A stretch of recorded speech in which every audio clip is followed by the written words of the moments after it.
राम राम सा। डीडी राजस्थान और केंद्रीय भेड़ एवं ऊन अनुसंधान संस्थान अविका नगर के संयुक्त तत्वाधान में बने कार्यक्रम भेड़ारी बाता में आप सगला दर्शकों को हार्दिक स्वागत है।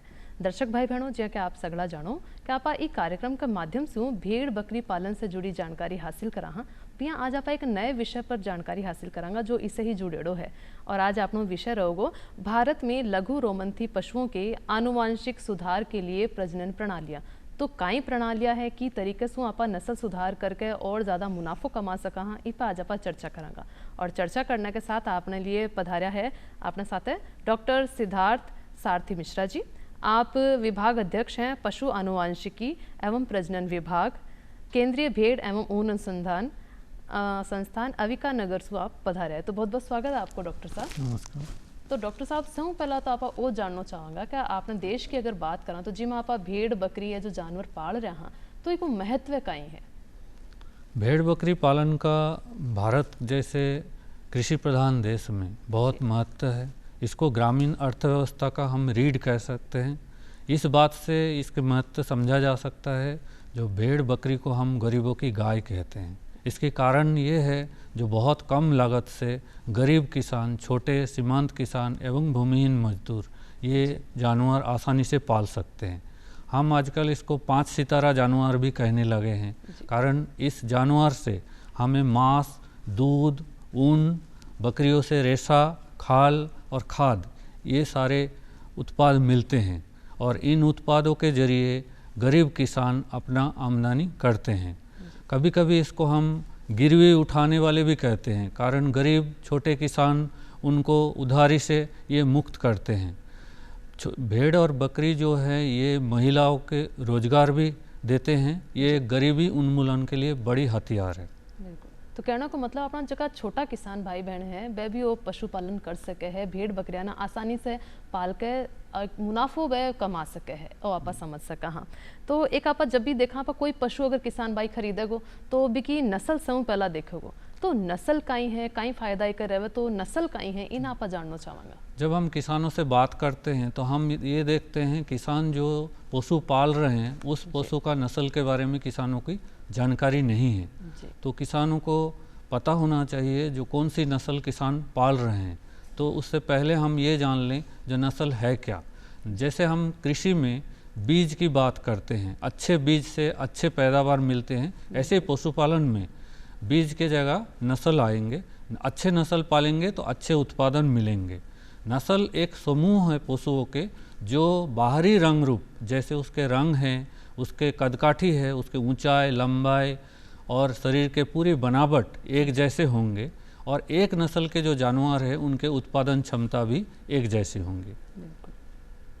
जी, तो आप समझ सकांगे जी आप इंसाना में भी देखा कि अगर टाबर होवे तो आप कभी वो तो माँ पे गयो है, बाप पे गयो, तो कहवा को मतलब है कि परिवार में ही बच्चों जावे है। तो भी नस्ल की भी है कि आप जिसी नस्ल होएगी बिसी ही आगे आपने पैदाइश भी मिलेगी और भी में जो गुण होवे वो नस्ल के हिसाब से आप समझ सका कि उसकी ऊंचाई कितनी होगी, लंबाई कितनी होगी, कितना उत्पादन होगा इसमें। तो वह सब जो गुण है वह आपने नस्ल के माध्यम आप समझ सका। हाँ, अब अपना जगह किसान भाई बहन है अलग अलग क्षेत्र में रह रहा है तो भी क्षेत्र के हिसाब से भी कुछ नस्ल उपयुक्त होती होगी। तो मैंने चुनाव करते वक्त कि भी आप खरीदने जा रहे हैं तो आपने इस जगह पर किसा आप पशु लेवा जो सही रहेगा तो नस्ल को चुनाव में क्या करें जी जगह के हिसाब? ये बहुत महत्वपूर्ण सवाल है। किसान को ये पता होना चाहिए, किसान भाइयों को, जो वो अपने क्षेत्र के लिए उचित नस्ल जो है उसकी चुनाव करें। और उचित नस्ल की चुनाव करते समय हम वोकल फॉर लोकल जो सरकारी एक पॉलिसी है उसकी ध्यान रखें। जो हमारे स्थानीय नस्ल है उसको हम बढ़ावा दें, कारण स्थानीय नस्ल जो है वो स्थानीय परिस्थितियों में वहाँ के खान पान, वहाँ के जलवायु और बाकी जो भी वहाँ जानवर पालने के लिए उपलब्ध चीज़ें हैं उसके हिसाब से वो नस्ल तैयार हुए हैं। तो ये नस्ल लोकल जो अवेलेबल नस्ल होगा, लोकली जो मिलता है उस नस्ल का पालन करें। जी, तो आप नस्लों की बात कर रहे हैं और भाई आपने जो कि भारत सरकार भी जो वर्गीकृत करती होगी नस्लों ने, तो भेड़ बकरियां की कौन कौन सी नस्ल है जो वर्गीकृत करी गई है? हाँ, भेड़ बकरियों की नस्ल को अलग अलग तरीके से वर्गीकृत किया जाता है। जैसे उनके जहाँ वो पाए जाते हैं उस स्थान के हिसाब से अलग अलग कृषि जलवायु क्षेत्र के हिसाब से और उनके उपयोगिता के हिसाब से। अलग अलग कृषि जलवायु क्षेत्र, पूरे देश को 4 कृषि जलवायु क्षेत्रों में बांटा जाता है।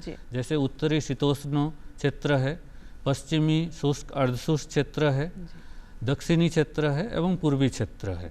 और इन चारों क्षेत्र में जो नस्ल मिलते हैं उन नस्ल में अलग अलग उपयोगिता है। उत्तरी शीतोष्ण नस्ल जो है वो महीन ऊन के लिए पाले जाते हैं। अर्धशुष्क क्षेत्र जो है वहाँ पर कालीन ऊन और मांस, ये दोनों के लिए नस्ल उपयुक्त नस्ल मिलते हैं, भेड़ की बात अगर हम करें। और दक्षिण प्रांत में हमें ऐसा नस्ल मिलते हैं भेड़ के जो मांस के लिए पाले जाते हैं। पूर्वी क्षेत्र में जो नस्ल है वो मांस और 1-2 नस्ल ऐसे हैं जो एक साथ में एक से ज़्यादा बच्चे देती हैं। बकरी की बात करें तो बकरी की ज़्यादातर नस्ल एक से ज़्यादा बच्चे देती हैं और चारों जलवायु क्षेत्र में अलग अलग नस्ल मिलते हैं। इसमें से उत्तरी जो क्षेत्र है वहाँ पर लद्दाख में, लेह में चंगथांगी बकरी जो मिलती है और चेगू बकरी, ये पश्मीना रेशियो के लिए बहुत ही प्रमुख नस्ल है।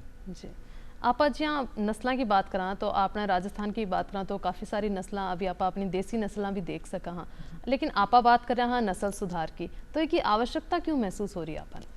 नस्ल सुधार की आवश्यकता इसलिए है कारण जब नस्ल हम कोई पाल रहे हैं उस नस्ल के उत्पादन क्षमता 2 चीज़ों के ऊपर निर्भर करता है। पहली तो उसकी जो आनुवंशिक संरचना है और उसके साथ साथ जिस वातावरण में उस नस्ल को पाला जा रहा है। ऐसे आनुवंशिक सुधार के बगैर भी उत्पादन क्षमता बढ़ाया जा सकता है। जैसे अच्छे पोषण दिया जाए, अच्छे उसको मैनेजमेंट दिया जाए और अच्छी स्वास्थ्य का देखभाल किया जाए तो भी नस्ल अच्छे उत्पादन करते हैं। लेकिन ये अच्छे उत्पादन तब तक ही रहेंगे जब तक अच्छे पोषण को हम बरकरार रखेंगे।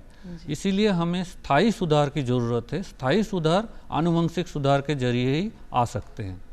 जी, तो आनुवंशिक सुधार के लिए आप जो प्रजनन रणनीतियाँ हैं वह आप किसी ले रहा है यहाँ रणनीतियाँ के बारे में भी थोड़ी जानकारी आप अपना दर्शक भाई बहन देवांगा। जब एक पशु प्रजनक, हम दूसरे तरीके से कह सकते हैं एक पशु विज्ञान विशेषज्ञ किसी पशु का आनुवंशिक सुधार करना चाहते हैं तो उनके हाथ में 2 ही औजार होता है। पहला औजार ये है जो अच्छे नर और मादा पशुओं का चयन करे और दूसरी औजार है उन मादा और नर पशुओं को सही क्रम में प्रजनन कराया जाए। जी, आप एक जहाँ वर्गीकरण की जब बात कर रहा था तो एक शब्द आवा है गैर वर्णित नस्ल, तो ये जो भेड़ बकरियां हैं गैर वर्णित, ये कौन सी आवाई के मायने? ये अहम सवाल है। हमारे देश के एक बड़ी आबादी भेड़ और बकरी दोनों में गैर वर्णित है। गैर वर्णित वो पशु है जिस पशु में किसी नस्ल की पहचान अभी तक किसी को पता नहीं है और उन पशुओं का उत्पादन क्षमता भी काफ़ी कम होता है। ये गैर वर्णित जो पशु है, भेड़ों में आधी आबादी 50% से ज़्यादा गैर वर्णित है। ऐसे बकरियों में 63.5%, या हम कह सकते हैं लगभग 2/3 जो आबादी है वो गैर वर्णित है। इन गैर वर्णित पशुओं के कारण हमारे देश की भेड़ और बकरियों की जो उत्पादन क्षमता है और औसत उत्पादन क्षमता कम हो जाती है। जी, एक आप जब बात कर रहा था नस्ल सुधार की और रणनीतियाँ की आप बात कर रहे हैं हाँ, तो बिक अंतर्गत आप के करेंगे कि प्रजनन के लिए आप कुछ पशुओं को चयन करा, तो पशुओं को चयन के लिए आप कौन कौन सी विधियाँ ने साथ ले चल रहे हैं?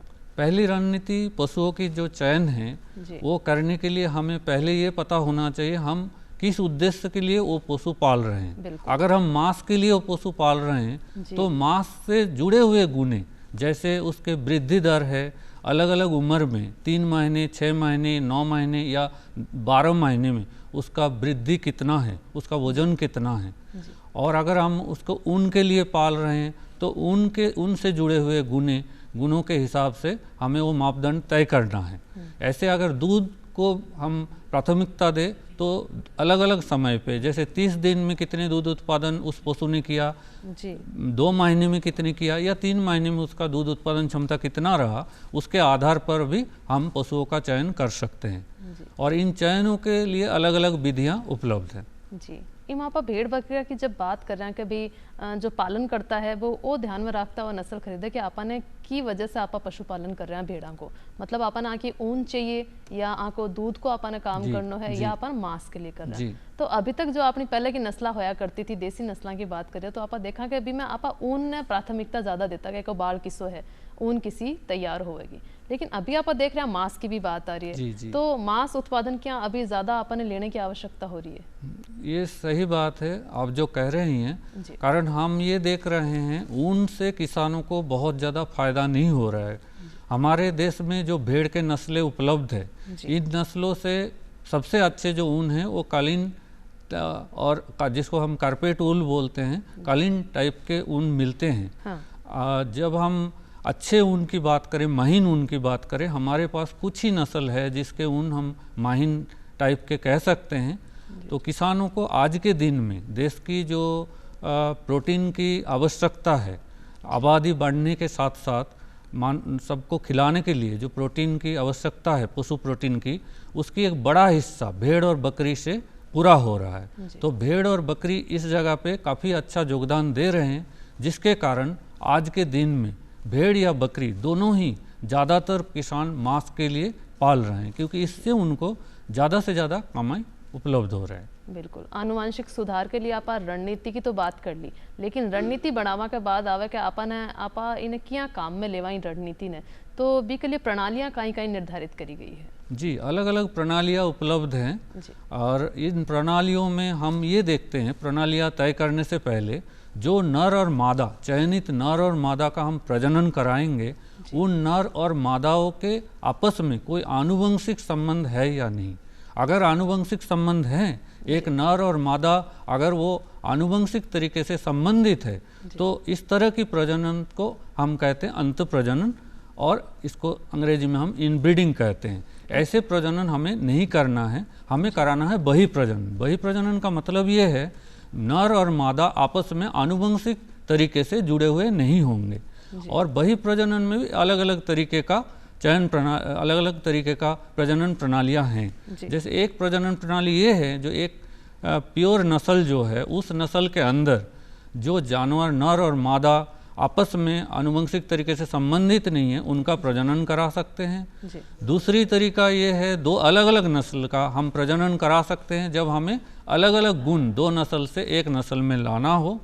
तीसरी, हम पहले गैर वर्णित भेड़ और बकरी की बात कर रहे थे। गैर वर्णित भेड़ और बकरी की प्रजनन हम ग्रेडिंग अप, जिसको हम कहते हैं नस्ल स्तर सुधार, उन पशुओं का नस्ल का स्तर सुधार का मतलब ये है उन पशुओं को हम एक अच्छे नस्ल के नर के साथ उन गैर वर्णित मादाओं का प्रजनन करेंगे, जिससे वो नस्ल 6 या 7 पीढ़ी बाद एक अच्छे नस्ल में परिवर्तित हो जाएंगे।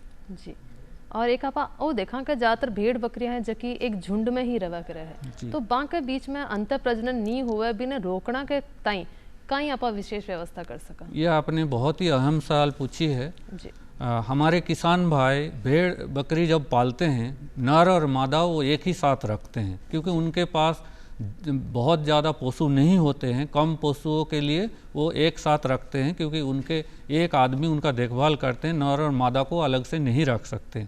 इस कारण से अंत प्रजनन होने का संभावना हमेशा बनी रहती है।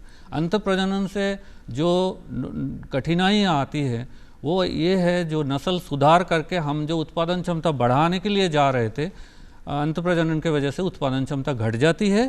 साथ में सबसे बड़ा असर अंत प्रजनन का उन जानवरों का प्रजनन क्षमता और रोग प्रतिरोध क्षमता के ऊपर आता है, जिससे एक ऐसा नस्ल पैदा होता है, ऐसे पशु पैदा होते हैं जिसके उत्पादन क्षमता कम होता है, प्रजनन क्षमता कम होता है और बीमारी से लड़ने का क्षमता भी कम हो जाती है।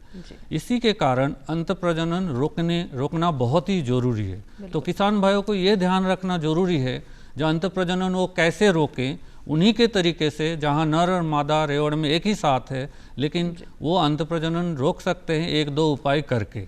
इसमें सबसे बड़ी बात एक मैं कहना चाहूँगा, नर को हम झुंड का आधा कहते हैं। जब नर को झुंड का आधा कहते हैं तो इस नर पे अपना जो फोकस है, उनका जो जोर है वो ज़्यादा होना चाहिए। नर को वो बदले, समय समय पर नर को बदले। एक नर को कब तक वो अपने रेवड़ में रखे? एक नर को ज़्यादा से ज़्यादा 1 साल तक किसान भाई अपने रेवड़ में इस्तेमाल करे। 1 साल बाद एक उपाय मैं अगर बताऊं, इसको अगर किसान भाई अपनाएं तो उनको उनके रेवड़ में अंतःप्रजनन कम हो जाएगा। 1 साल के बाद वो किसी दूसरे किसानों से, दूसरे दूर गांव के किसानों से एक अच्छे नर के साथ अपने नर को बदल सकते हैं और उस बदले हुए नर को भी वो 1 साल अपने रेवड़ में इस्तेमाल करे। 1 साल बाद फिर से वो नए नर लाए और रेवड़ को इसी तरीके से हर एक साल में वो नर को बदलते रहे, जिससे अंतःप्रजनन उस रेवड़ में बहुत कम हो जाएंगे या बिल्कुल ही नहीं होगा। जी, तो आप हर साल नर न बदलने की आप बात जानी। और साथ ही साथ वो भी जानना चाहूँगा डॉक्टर साहब, अगर जो अपना कोई भेड़ पालन करता भाई है और वो अपनी नस्ल सुधार करना चाह रहे भेड़ा की, तो अपनी संस्थान से वो क्या जुड़ के मदद ले सके है?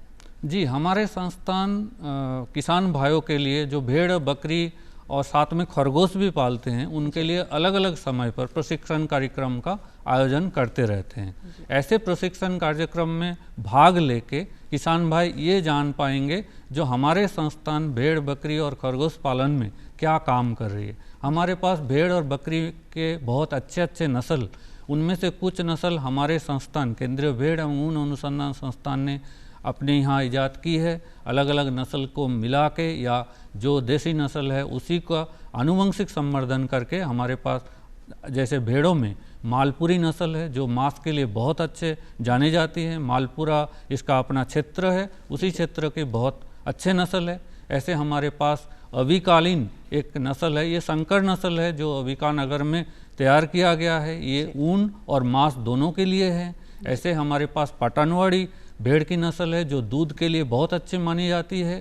साथ में हमारे पास दुम्बा भेड़ की भी नस्ल है और बकरियों में हमारे पास सिरोही नस्ल है जो द्विउद्देशीय नस्ल है, दूध और मांस दोनों के लिए पाले जाते हैं।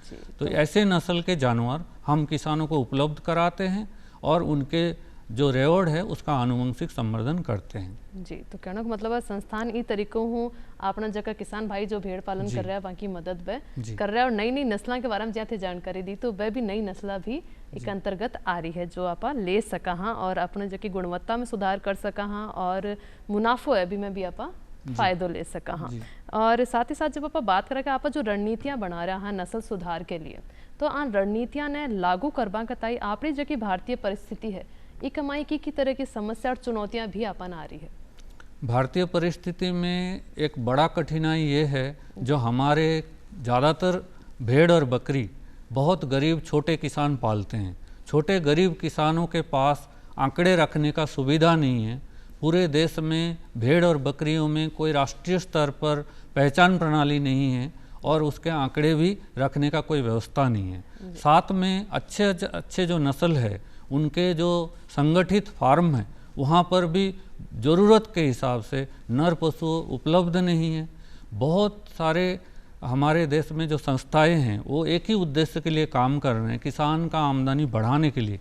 भेड़ और बकरी के क्षेत्र में भी वो काम कर रहे हैं, लेकिन आपस में सभी के कोऑर्डिनेशन की कमी दिखती है, जिसके कारण एक संस्था है जो अच्छा काम कर रही है दूसरे संस्था के काम उसके खिलाफ जाते हैं। इस तरह का बहुत सारे परेशानियां है प्रजनन रणनीतियों को फील्ड लेवल पे इम्प्लीमेंट करने के लिए।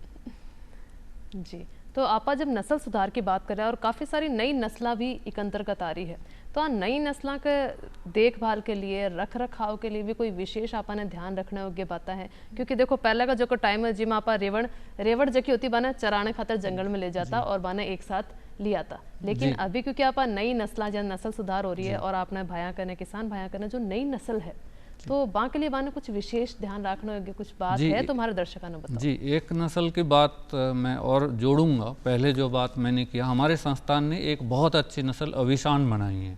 अविशान नस्ल मांस के लिए है जो एक बार में 1 से ज़्यादा बच्चे देती है और इसके हमारे अर्धशुष्क जलवायु और दूसरे जलवायु क्षेत्रों में भी इसका उत्तरजीविता बहुत अच्छा है। तो इस नस्ल को पाल के किसान भाई जो अपना आमदनी है, सरकार की जो पॉलिसी है किसान के आमदनी 2 गुना करना, वो 2 गुना आसानी से कर सकते हैं। लेकिन एक बात हम ध्यान में रखें, बहुत अच्छे नस्ल के जानवर हम ले आएँ, लेकिन उस जानवर का देखभाल अगर आप ठीक से ना करें, उसके ज़रूरत के हिसाब से उसका पोषण और उसके प्रबंधन अगर हम ना करें तो उस नस्ल से हमें अच्छे पैदावार नहीं मिलेंगे। तो हमें अच्छे नस्ल के साथ साथ इस चीज़ के ध्यान रखने की ज़रूरत है, जो उसकी देखभाल भी उसके ज़रूरत के हिसाब से होना चाहिए। जी, तो भेड़ बकरी और जो अपना भेड़ और बकरी पालन के लिए जो अपना किसान भाई बहन अभी समझ लो नया शुरुआत करी है, तो बाने ज़्यादा जानकारी नहीं है कि आपा कियाँ कराई पालन ने, तो संस्थान के लिए कोई ट्रेनिंग अगर दे रहे हो तो की तरीके से अपना किसान भाई संपर्क करके ट्रेनिंग को हिस्सों बन सके है? जी, हमारे संस्थान 2 तरीके का ट्रेनिंग करते हैं। एक हमारे मानव संसाधन उन्नयन जो विभाग है और एक हमारे टीओटी विभाग है। तो दोनों के जरिए किसान हमसे जुड़ सकते हैं। जो प्रोग्रेसिव किसान है, प्रगतिशील किसान है, वो हमारे नेशनल ट्रेनिंग प्रोग्राम होता है, उसमें भाग ले सकते हैं। हमारे वेबसाइट पे उसके बारे में जानकारी समय समय पर दिए जाते हैं। अभी भी कोई ट्रेनिंग प्रोग्राम हमारे संस्थान में चल रही है, तो किसान भाइयों को मैं अनुरोध करूंगा वो हमारे वेबसाइट पे ध्यान रखें। हमारे जो संबंधित अधिकारी है उनसे वो संपर्क में रहे और जब ट्रेनिंग प्रोग्राम के आयोजन होगा उस समय वो उसमें भाग लें। बिल्कुल। अब हर मौसम के हिसाब से देखो इंसान है जको वो भी अपनो हिसाब किताब बदले, खानो पीनो बदले, कपड़ा बदले, तो ई तरीकों अपना जगह भेड़ बकरी है वहाँ के लिए भी समय के हिसाब से अगर जहाँ सर्दियाँ की बात करा तो सर्दियाँ को टेम है, तो सर्दियाँ में बने खाने पीने में कहीं दियो जावे और साथ ही साथ वहाँ को जो रहने की जगह है बाकी तरीकों अपने ध्यान रखनी है। जी, 2 प्रमुख चीज़ें भेड़ और बकरी पालन में आपने उसकी बात की है। एक है उसके रहने का व्यवस्था और दूसरा है उसको खिलाने का व्यवस्था। अगर ये 2 चीज़ सही तरीके से हम करें, किसान भाई इन दोनों चीज़ों को अगर सही तरीके से लागू करें तो बीमारियों का जो प्रकोप होता है वो बहुत कम हो जाता है। रहने का व्यवस्था अलग अलग समय के हिसाब से, अलग अलग ऋतुओं के हिसाब से होना चाहिए। जैसे ठंड के समय जो है वो जानवर खुले में ना रहे, उसके लिए बाड़ा हम बनाएं, उस बाड़े के ऊपर छप्पर हो, अगर ज़रूरत पड़े तो उसमें पर्दे की भी व्यवस्था करनी पड़ेगी। अगर छोटे बच्चे सर्दी के समय पैदा हो रहे हैं तो उन छोटे बच्चों को गर्मी में रखने के लिए कभी आपको आग जलाने की भी आवश्यकता हो सकती है, लेकिन आप इसको सावधानी बरतने के बाद ही करें। साथ ही में खिलाने की उनकी जो ज़रूरत है, हमारे भेड़ और बकरी ये 3 तरीके का चीज़ खाती है। एक है सूखा चारा, एक हरा चारा और दूसरा है दाना। तो किसान भाई अपने ज़रूरत के हिसाब से दाने का प्रावधान कर सकते हैं।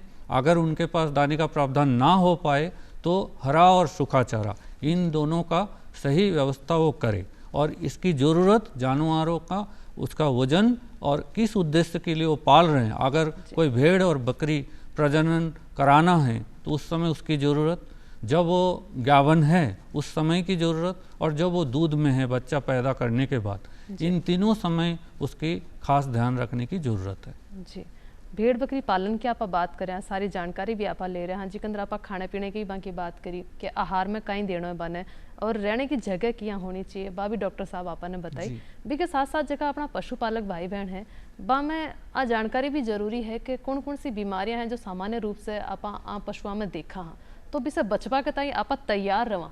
तो भी के लिए पहले तो कुछ ऐसी बीमारियां भी मानव बैंक की जानकारी दो कि कौन कौन सी बीमारियां आम ज़्यादातर होने की संभावना रहे है। जी, कुछ बीमारियां हैं जिनके लिए टीकाकरण उपलब्ध है।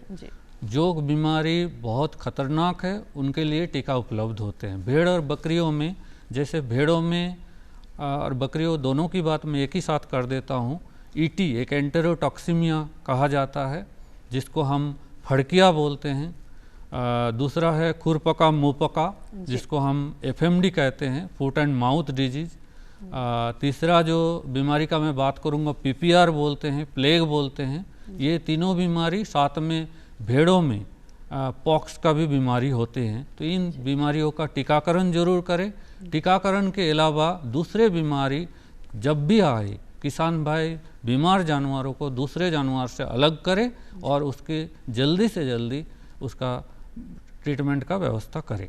जी, तो कहवा को मतलब है जी बीमारियां का टीकाकरण है तो वो तो अपन टीकाकरण करवा कर सही अपन रखना है। और साथ ही साथ जब अपन कोई बीमारी को पतो चले तो अपन एक तो बीमार पशु ना, अपना जगह स्वस्थ पशु है वहाँ से अपन अलग बिने रखना और भी को ध्यान भी रखना है, भी की दवा पानी अपन करनी है डॉक्टर की सलाह पर। और डॉक्टर साहब आप एक सलाह भी आप चाहूँगा कि अपना दर्शक भाई बहना आप जो पशुपालन कर रहा है तो वो जो नस्ल सुधार की आप बात कर रहे हैं तो विषय संबंधित आप कई सलाह बाने देना चाहोगा? आज की जो बातचीत है इसी पर आधारित है। ज़्यादातर चीज़ें मैं पहले बोल चुका हूँ, कुछ चीज़ें मैं किसान भाइयों को याद दिलाना चाहूँगा। जब भी हम भेड़ और बकरी पाल रहे हैं, हम ध्यान रखें हम एक प्योर नस्ल के जानवर पालें, अच्छे नस्ल के जानवर चुनें जो हमारे स्थानीय नस्ल है, हमारे अपने जलवायु क्षेत्र में अपने खान पान, अपने चारा के उपलब्धता में आसानी से पाल सके और सही उत्पादन दे सके। इसके साथ साथ जैसे मैंने पहले कहा, अच्छे नस्ल तभी अच्छा उत्पादन दे सकती है जब उस अच्छे नस्ल को आप अच्छे जगह पे रखेंगे, उसका रखने का व्यवस्था, उसका खान पान का व्यवस्था, उसके सारे प्रबंधन आप अच्छे तरीके से करेंगे। साथ में सबसे ज़रूरी जो बात मैंने पहले कही उसको मैं दोबारा दोहराना चाहूँगा, आपको नर को समय समय पर बदलना जरूरी है। अगर आप नर नहीं बदले तो आपके रेवड़ में अंत प्रजनन हो जाएगी। इसके लिए जो नर बच्चे हैं वो आप 6 महीने की उम्र के अंदर अपने रेवड़ से निकाल दें और तो एक नर पशु ऐसे रखें जो अच्छे नस्ल के हो, अच्छे वजन वाले हो और उससे प्रजनन कराए। बिल्कुल, तो माने उम्मीद है कि हमारे दर्शक भाई बहना आज जानकारी बहुत दाई आए उसी और साथ ही साथ में काम में लेकर ज़्यादा से ज़्यादा मुनाफो भी कमाओगा और नस्ल सुधार पे ध्यान देगा। तो डॉक्टर साहब आपने बीच आया, जानकारी दी भी के लिए बहुत बहुत धन्यवाद आपको। नमस्कार। और फिर मिलांगा आप भेड़ पालन से नई जानकारी से जुड़ी जानकारी लेवा के लिए। तब तक दो इजाज़त, राम राम सा। नमस्कार।